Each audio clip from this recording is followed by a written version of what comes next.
अंजना सिंगला जी, दिल्ली से।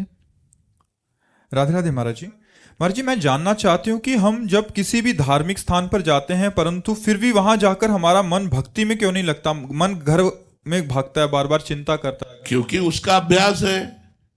देखो, हमारा यदि सांसारिक चिंतन का अभ्यास है तो बिहारी जी के सामने बैठकर बिहारी जी की रूप माधुरी का चिंतन नहीं होगा, संसार का ही चिंतन होगा।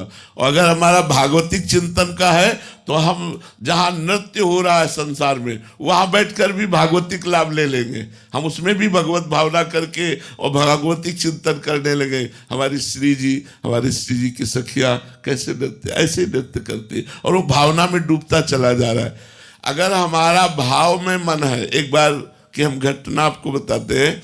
बिहारी जी के दर्शन करने जा रहे थे तो रास्ते में वो बारात निकल रही थी तो वहां खड़े होना पड़ा क्योंकि वो निकल रही थी। अब देखा लोग नाच रहे हैं, दूल्हा घोड़े पे सवार है, बड़ा सुंदर श्रृंगार। दूल्हे पे दृष्टि गई, वो तुरंत भाव बदला, दृश्य संसार का और भाव बदला। हमारे प्रभु दूल्हे के रूप में विराजमान है। अब हमारा भाव और अब दृश्य बदल गया। भगवान का भाव करते ही वहाँ हमें अपने ठाकुर नजर आए और आंसू, वो बारात चली गई। बिहारी जी दर्शन करने नहीं गए, लौट आए और काली दह में एकांत में बैठ करके भाव में डूबे रहे। अगर हमारा मन भगवान के भजन के प्रभाव से भाव में है तो हम संसार में भी भगवान को देख लेते हैं, और अगर हमारा मन संसार में है तो भगवान में भी हम संसार देखते हैं। बिहारी जी जाओ तो आप बिहारी जी नहीं देखोगे, संसारिकता देख पाओगे।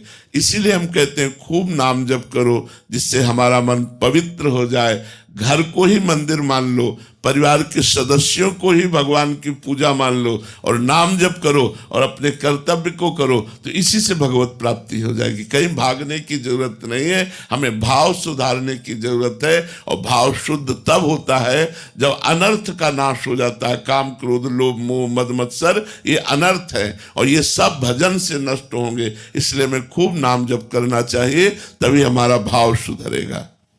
देखो, भाव की ऐसी बात होती है।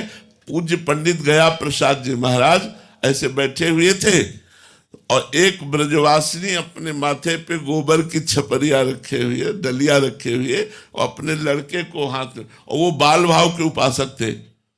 देखते ही उनका भाव बदल गया। यशोदा मैया जा रही और लाला श्री कृष्ण उनकी अंगुली पकड़े हुए और वो घंटों भाव में मगन रहे।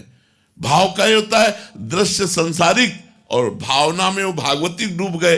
तो हमें भाव की जरूरत है। हमारे भगवान को केवल भाव की जरूरत है, हमें भाव प्राप्त हो जाए। भगवान कहते भाव का भूखा हूं मैं और भाव ही एक सार है। भाव से मुझको भजे तो भाव से बेड़ा पार है। भाव बिन सुनी पुकारे मैं कभी सुनता नहीं। भाव पूरित टेर ही करती मुझे लाचार है। भाव भाव जितना भाव आ जाएगा उतने जल्दी भगवान की प्राप्ति, उतने जल्दी हमें आनंद की प्राप्ति होगी। तो हम नाम जप के द्वारा भाव प्राप्त करें तो हमें सांसारिक दृश्यों में भी भागवतिक आनंद मिलने लगेगा। और अगर हम भाव नहीं है तो भागवतिक दृश्यों में भी हमें संसार ही दिखाई देगा।